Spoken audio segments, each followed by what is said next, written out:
Under the soft amber glow of early evening, a young woman stepped through the ornate glass doors of Maison Delacroix, a restaurant known across Boston not only for its historic menu, but also for the kind of clientele that wore their fortunes on their sleeves. Emily Clark, just 26, moved with quiet confidence, though her appearance gave a different impression. She wore a simple cream-colored linen dress that skimmed her frame modestly, a faded satchel resting on her shoulder, and her honey blonde hair was pulled back in a loose, no-fuss bun. Her shoes, scuffed at the toe, hinted at long walks rather than chauffeur-driven sedans. She paused briefly at the host stand, offering a warm but reserved smile to the sharply dressed hostess, who responded with a rehearsed nod, her eyes trailing down Emily's outfit with a flicker of evaluation that she didn't bother to hide. "I'm here for dinner," Emily said gently, her voice pleasant, non-demanding.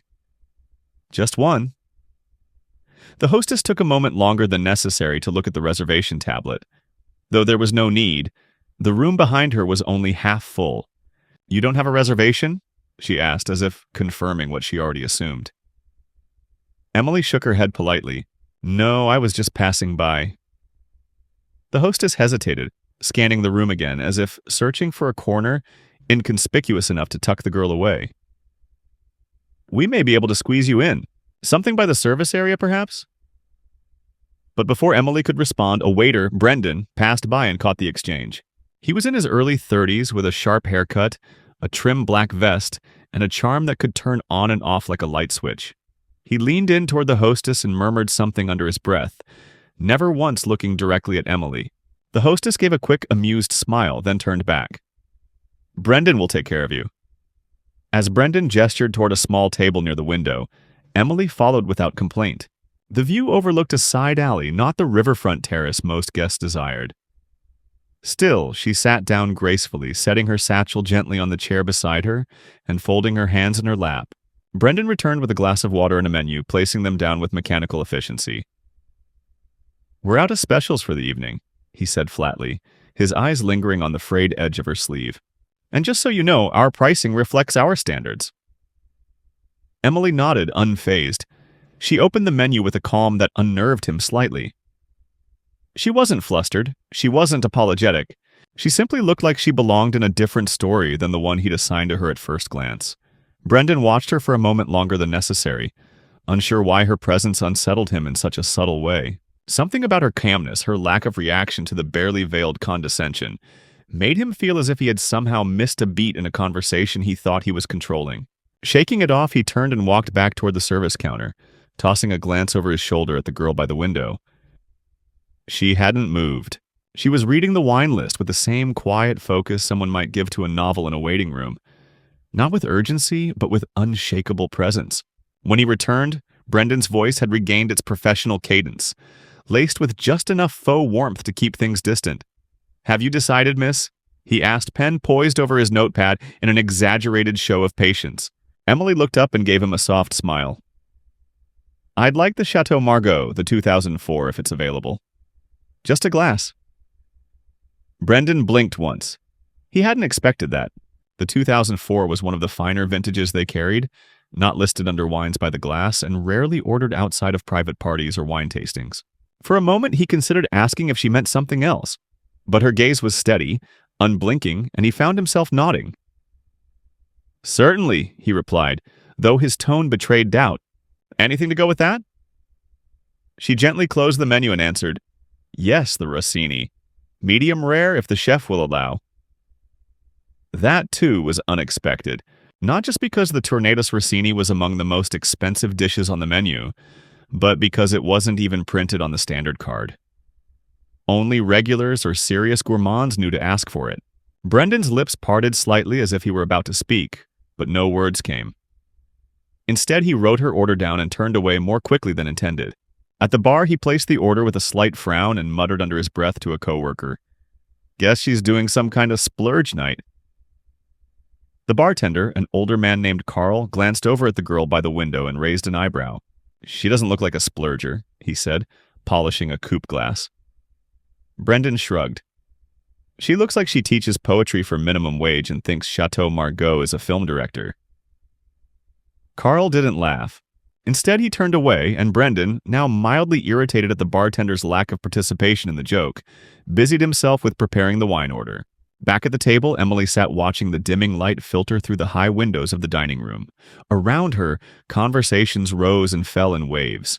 Snippets of hedge fund drama, private school admissions, ski house remodels. None of it seemed to penetrate the soft bubble of composure that surrounded her. Occasionally, a diner or two would glance her way, some with curiosity, others with quiet judgment. She didn't flinch or fidget. She simply waited, her expression unreadable but not cold, more like someone listening to a language she understood but didn't need to reply to. When Brendan returned with the wine, he held the bottle as if he were performing for an audience. He turned the label toward her with exaggerated flourish, as if expecting her to squint at it and ask questions. But Emily merely nodded, approving silently. He poured a careful inch into her glass and again waited, half expecting her to lift it awkwardly or sniff with performative sophistication. Instead, she swirled the glass briefly, held it to the light, inhaled gently, and then sipped. Her eyes did not widen in delight. There was no nodding or smiling. She simply set the glass down and said, "Lovely." Brendan stood there a second longer than needed, then cleared his throat and turned on his heel without a word. In the kitchen, he relayed the Rossini order to the sous chef, who looked up, confused. "Who's ordering Rossini on a Tuesday night?" Brendan answered with a slight sneer, "Table 6. Window seat. Solo diner. Think she's in Monte Carlo." The sous chef shrugged, relayed the request to the head, and went back to his station. No one paid it much attention. Just another oddity in a place where food often played second fiddle to ego. As Emily sat waiting for her entree, Brendan returned once more, this time with bread and butter, though he hadn't originally planned to offer it. Something about the girl, her stillness, her restraint, began to wear on him in a way he couldn't quite define. She wasn't impressed and she wasn't flustered. He placed the breadbasket down a little too hard, and a slice fell sideways. He didn't fix it. "Your steak will be out shortly," he said, stepping back. Emily thanked him genuinely, as if she hadn't noticed the faint hostility underneath his tone. Then, as he turned to walk away, the base of the wine bottle brushed against the water glass beside it on his tray. He misjudged the balance. In one horrifying second, the half-full glass of wine tilted and tipped, a thin stream of red cascading over the edge of the table and onto Emily's shoulder, soaking into the pale fabric of her dress with brutal efficiency. The sound of the glass striking the plate, followed by the sharp intake of breath from the surrounding tables, cut through the air like a slap. Brendan froze. Emily did not jump or gasp. She didn't even flinch. She merely looked down at the dark stain as it spread across her shoulder and onto her sleeve like a slow bruise. Brendan stammered, reaching for a napkin, unsure whether to apologize or minimize. Sorry, it must have..." But Emily simply looked up at him with calm, composed eyes. "Don't worry," she said softly. "It's just fabric." The room, still for a heartbeat, resumed its rhythm, but the moment had fractured something. Not just in the air around them, but in Brendan himself, who suddenly felt, for reasons he couldn't name, like he'd made a much larger mistake than a spilled glass of wine. For several moments after the spill, Brendan lingered by the table, awkwardly holding the white linen napkin in his hand, as though it might somehow undo the damage if he just stood there long enough.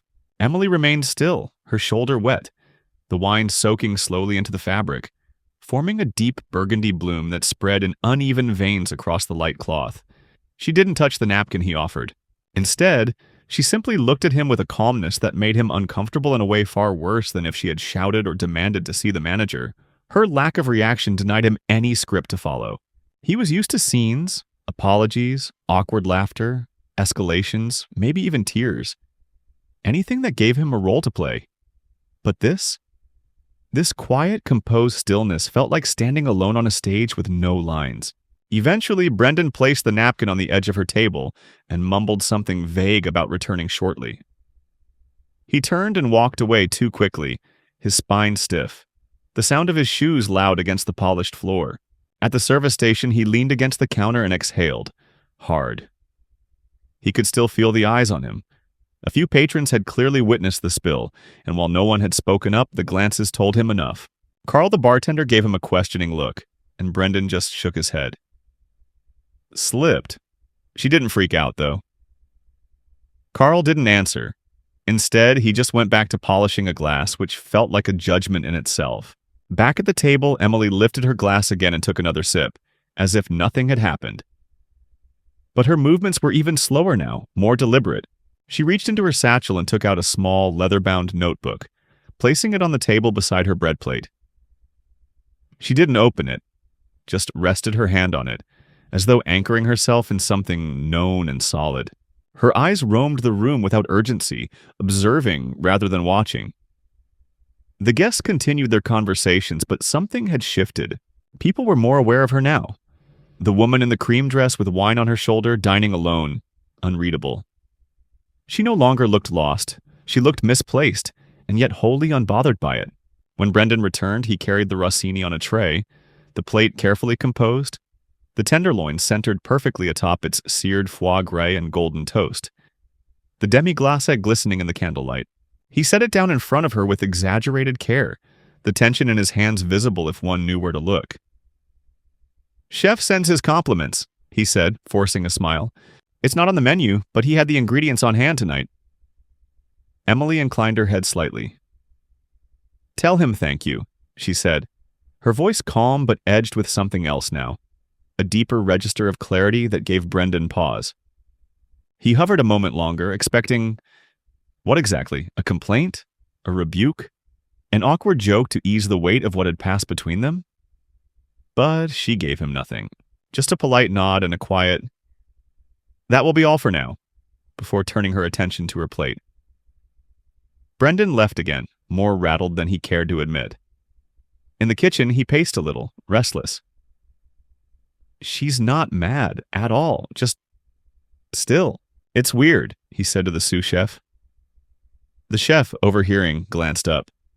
"You spilled wine on someone wearing cream and she didn't even blink?" Brendan shrugged. "Didn't yell, didn't ask for anything. Just asked me to pass on compliments." The chef narrowed his eyes. "People like that make me nervous," he said, not joking. "The loud ones, they're easy. It's the quiet ones you have to watch." Brendan returned to the floor and checked on his other tables, but his attention kept drifting back to her. Emily had finished half her entree and now sat with her notebook open, scribbling something in quick, fluid handwriting.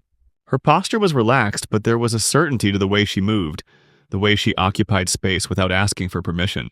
He tried to tell himself she was probably just a blogger, someone trying to eat her way into a free press dinner, but the thought didn't stick. She wasn't photographing anything. She hadn't taken a single picture of her plate.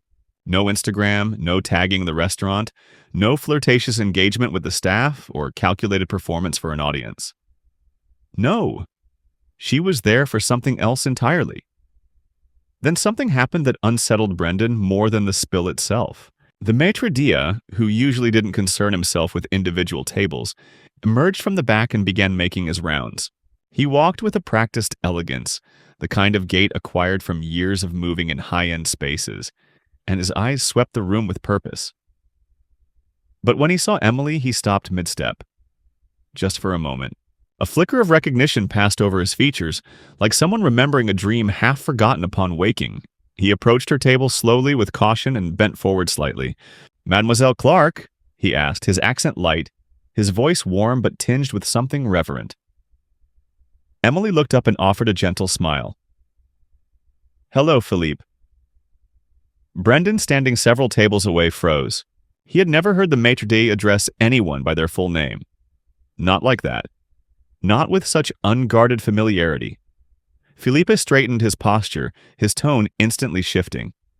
"We were not informed of your visit this evening. Had I known, I would have ensured everything was arranged." Emily shook her head. "No need," she replied, with quiet authority. "I preferred to come unannounced." Brendan couldn't hear every word, but he heard enough. Philippe bowed his head slightly, then excused himself. Within seconds, the manager appeared. A tall man with a nervous energy that hadn't existed 10 minutes ago. He approached Philippe, they exchanged whispers, and then both of them looked in Brendan's direction. The look was brief, but it made his stomach twist. When Philippe returned to the table, he brought with him a small, embroidered cloth. "Please, allow me to replace the napkin," he said, gesturing to the one Brendan had dropped like a paper towel. Emily accepted the offering with a soft nod, and Felipe withdrew again, disappearing as gracefully as he'd arrived. Brendan stood rooted behind the partition, heart thudding in his chest. Whatever mistake he had made tonight, it was no longer just a clumsy spill. He had misjudged someone, not just their means, but their presence, their history, their standing. And now the restaurant knew it. Or at least the ones who mattered did. Emily hadn't needed to say a word. Her silence had said it all. And the worst part? He had sensed it somehow from the very beginning. That unnameable weight in the room when she entered. That absence of apology. That unsettling sense that the rules didn't apply to her. Not because she defied them, but because she had once written them. Emily remained seated at her table, her posture straight yet relaxed, her eyes occasionally drifting from the window to her plate and back again. The stain on her dress had darkened but dried slightly, the fabric stiff where the wine had soaked in, though she made no attempt to hide it or dab at it further. Around her, the atmosphere of the dining room had shifted, ever so subtly, like the change in air pressure before a storm. The laughter at surrounding tables now seemed a little more measured.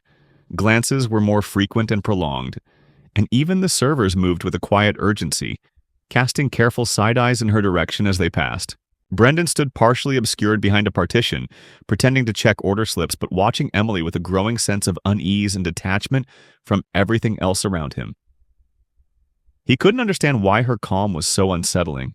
If she had reacted with anger, demanded a manager, insisted on dry cleaning compensation, or shouted about customer service, it would have been easier to respond. He could have apologized, played the part, defused the situation with practiced regret. But instead, she had accepted the incident with an almost frightening grace, and that, more than any spilled wine, had exposed the imbalance in the room. She didn't need to prove anything. She had sat down with the poise of someone who knew exactly who she was. And it was that certainty, that internal stillness, which was now slowly unraveling every assumption he'd made when she first stepped through the door.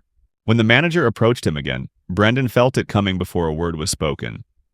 The tone, the posture, the careful way the man's eyes didn't rest on him directly, all of it spoke volumes.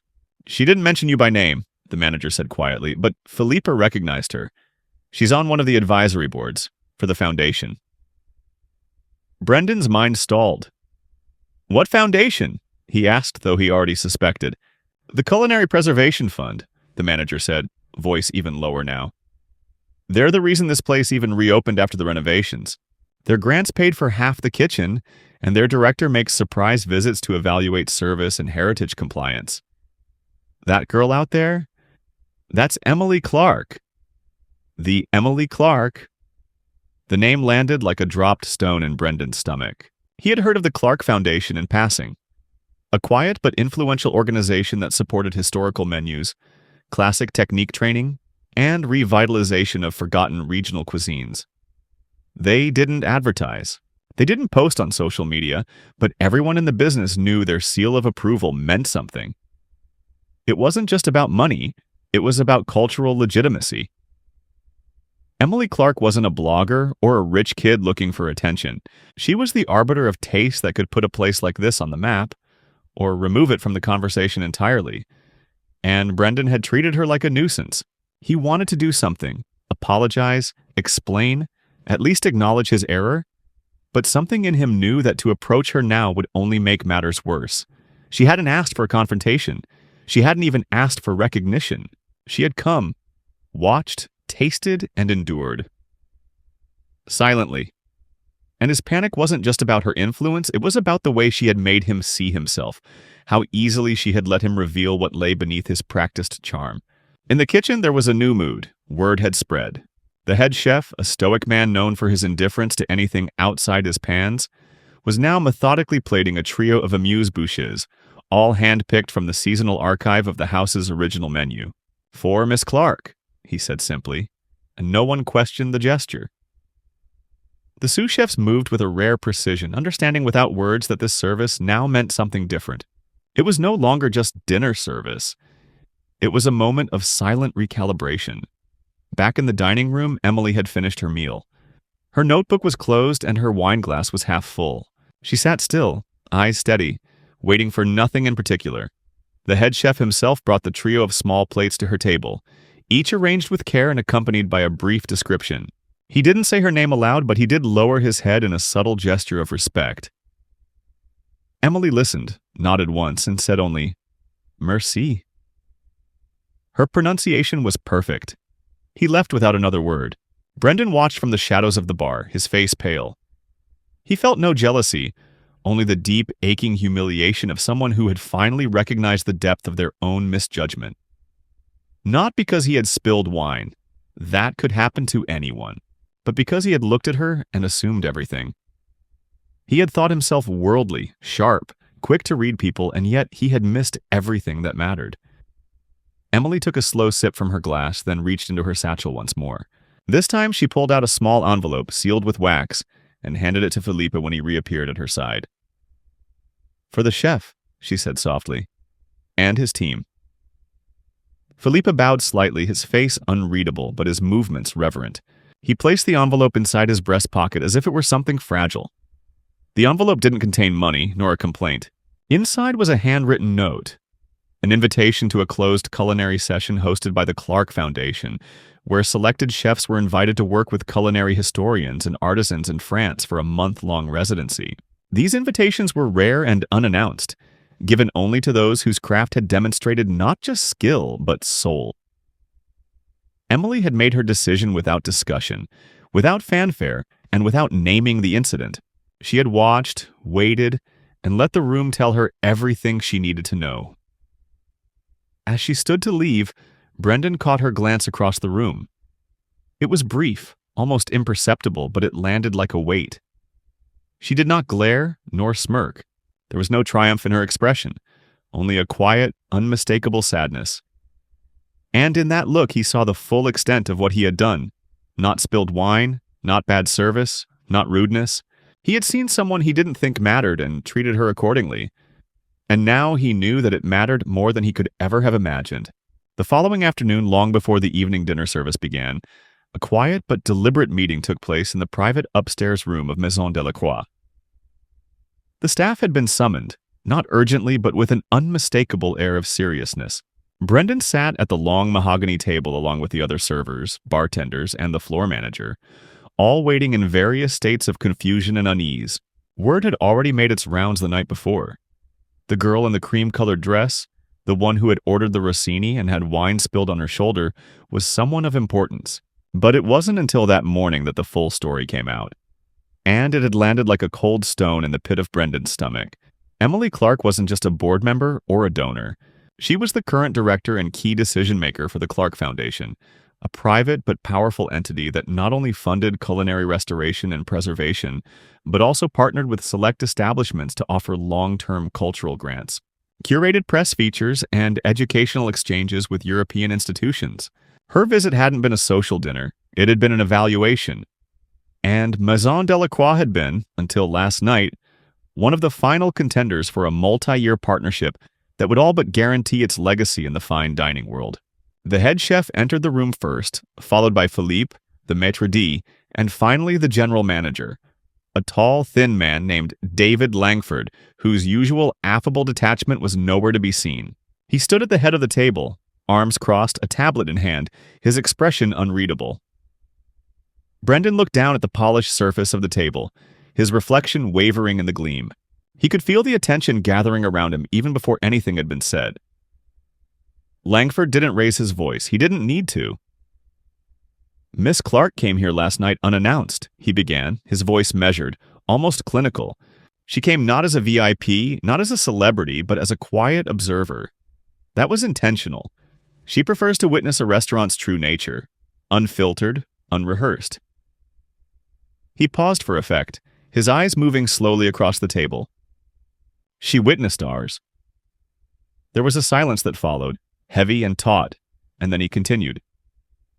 "She did not file a complaint. She did not request compensation. What she did was far more telling. She submitted a report, handwritten, as is her practice, with observations about our staff, our service, our internal culture."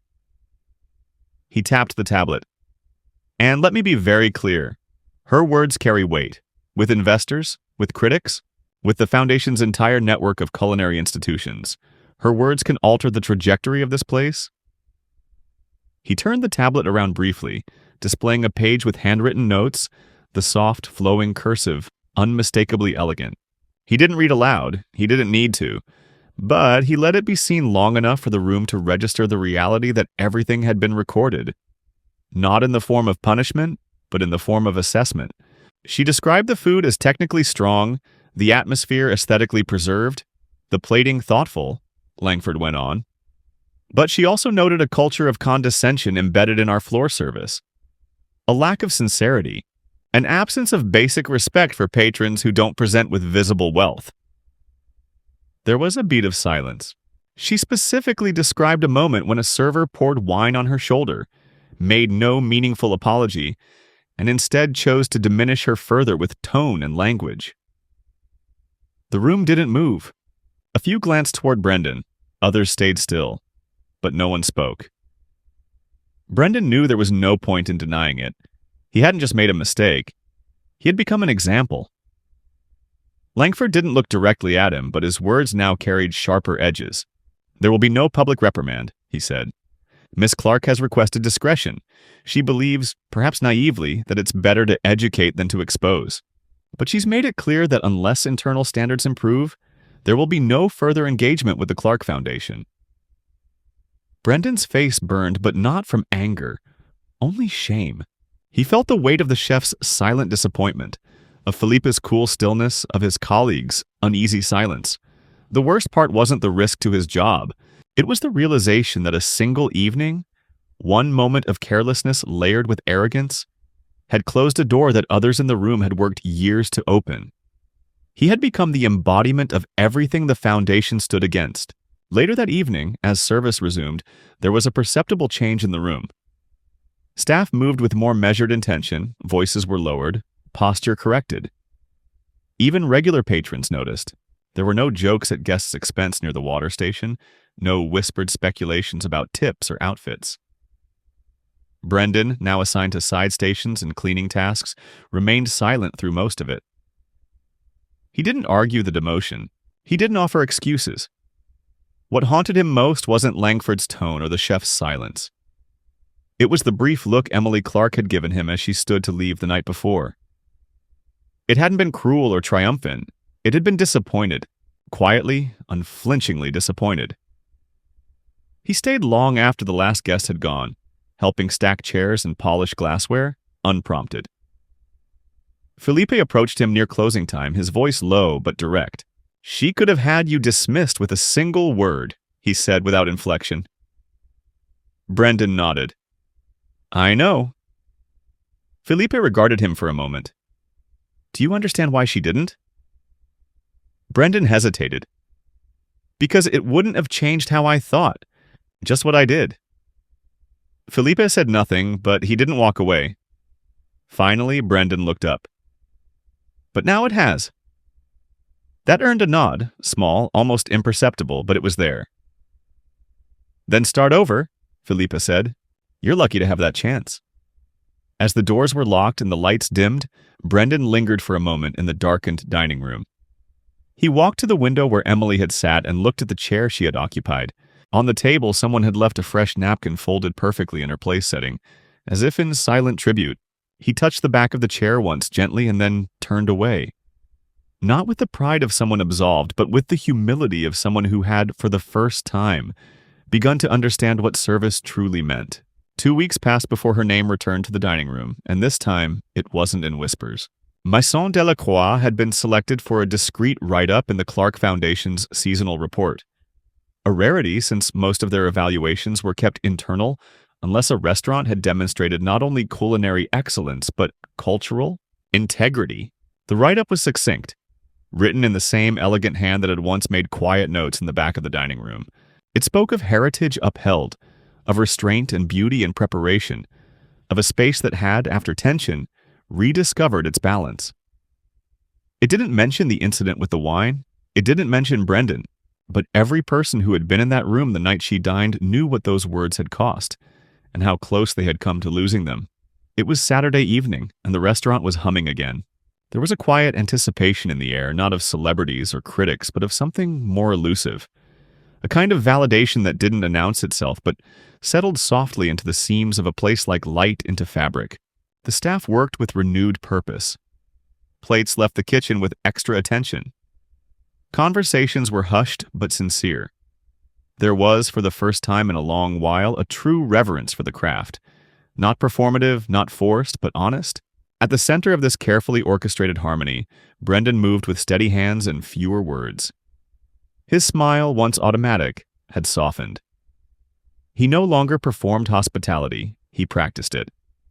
He didn't interrupt, he no longer assumed, he noticed. When an elderly woman arrived wearing a cardigan with a tear at the cuff, he offered her the corner table with the best acoustics, away from the drafts, and brought her tea before she even asked. When a young man stumbled over his pronunciation of a Burgundy vintage, Brendan didn't correct him. He simply repeated it naturally in the next sentence. He had become not a different person, but one who had finally understood that dignity never entered the room wearing obvious signs. It had to be recognized quietly, on its own terms. Then, on a quiet Thursday just before closing, she came back. Emily Clark entered just before the kitchen was due to close, her presence unannounced as before, her attire once again modest. A pale blue shirt dress, simple flats, no jewelry but a narrow silver band on one hand. She walked in alone, made no reservation, and asked simply, "Is the window table available?" It was. Brendan didn't hesitate. He approached, welcomed her with a bow of the head rather than a title, and guided her to her seat. She nodded as she sat, unfolding her napkin, her eyes meeting his with a look that asked no questions but held no judgments either. He offered her the menu, but she declined with a faint smile. "I trust the kitchen," she said. And it wasn't a test this time. It was a vote of confidence. The chef, when informed of her arrival, didn't ask for clarification. He simply adjusted the plating of the next few courses and stepped out of the kitchen to make the handoff himself. He approached her table not with flourish, but with quiet warmth, setting down the first course with a small nod. "A remembrance of the first menu," he said in French-accented English. She smiled and for a moment said nothing. Then, softly, she answered, "Merci. It's perfect." He left with a lightness in his step that hadn't been there when he entered. Brendan watched from a respectful distance, then approached with the wine list. "Would you care for a pairing?" he asked. Emily glanced up and something in her smile deepened. "You choose," she said. "Surprise me." He didn't hesitate, but he did pause for a moment longer than necessary before moving to the cellar. Not from uncertainty, but from quiet appreciation for the trust embedded in her words. That night, the meal passed in silence. No phone on the table, no questions, just moments. Brendan refilled her glass once, cleared each course with a gentle gesture, and never asked once if she was satisfied. He didn't need to. When she stood to leave, she didn't linger. She simply placed a handwritten note on the table, weighted by a single coin. An old French centime, polished smooth with age. Brendan retrieved it after she was gone. The note read only, "Service begins where assumption ends." He stood at the table for a long moment, the coin between his fingers, the paper soft and creased from her hand. The kitchen was quiet now, the dining room empty, and for the first time, Brendan didn't feel like he had survived a test. He felt like he had been given something. Not absolution, not recognition, but clarity. The kind that couldn't be taught, only earned. A month later, Maison Delacroix introduced a new section in their pre-service meetings, quietly titled Guest Reflection. It wasn't part of policy, nor something mandated from management. It had started with a single conversation. Brendan recounting a moment from the previous evening, when a soft-spoken couple in thrifted coats had been treated with warmth and left behind a handwritten thank you note. Others began to share similar experiences. Glimpses of humility, of people walking in unnoticed and leaving behind something far more valuable than tips. These stories became part of the ritual, not to congratulate themselves, but to remind one another what hospitality truly meant when no one was watching. Emily Clark never returned again, at least not visibly, but her presence remained. A framed printout of her foundation's handwritten review hung unobtrusively in the staff hallway, next to the locker room, where no guest would see it, but every employee passed it at the start and end of their shift. It included the line, "Service is not measured by uniform, but by attention to dignity." It was underlined twice in soft ink and carried her signature. Not stylized, not performative, just legible, human. Brendan, who had stayed on and continued working his shifts without promotion or departure, began leading small peer trainings on tone, posture, and eye contact. Not because he had been asked, but because he understood now how quickly a moment could either uplift or diminish a person. He never told new hires the story directly. Instead, he left it to the wall, the tone in the room, and the invisible current of quiet care that now defined the restaurant's rhythm. On a rainy evening near the end of autumn, a young girl came in with her grandmother, 2 generations holding hands, dressed plainly but with unmistakable warmth between them. The older woman hesitated at the door, clearly unsure if they belonged, but Brendan stepped forward with an easy, open expression and said, "Let me find you the most comfortable table." He offered them a seat by the fireplace, brought tea before it, was asked for, and treated them as if their presence completed the space rather than interrupted it. Later, as the guests left, the grandmother turned and said softly, "You serve with heart, young man." Brendan smiled genuinely. "Thank you," he said. "Someone once taught me how."